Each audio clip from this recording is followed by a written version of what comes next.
আজকে আমরা খরঠেবিয়া মুভির পরের পর্বের সম্পর্কে জানব। 2003 সালে মুক্তিপ্রাপ্ত একটি আবেগঘন এবং অ্যাকশনধর্মী বাংলা পারিবারিক চলচ্চিত্র। ছবিটিতে মূল চরিত্রে অভিনয় করেছিলেন প্রসেনজিৎ চ্যাটার্জি এবং রচনা ব্যানার্জি।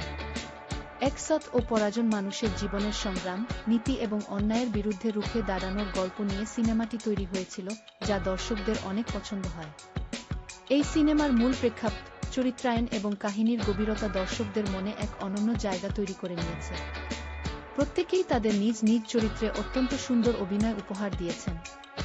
এই সিনেমাটি বা ব্যক্তিত্বর অবদান চলচ্চিত্র জগতে চিরস্মরণীয় হয়ে থাকবে এবং সিনেমা প্রেমীদের হৃদয়ে এটি দীর্ঘকাল দাগ কেটে যাবে। এর গল্প বা জীবন কাহিনী আমাদের বিনোদন দেওয়ার পাশাপাশি অনেক গুরুত্বপূর্ণ শিক্ষা প্রদান করে।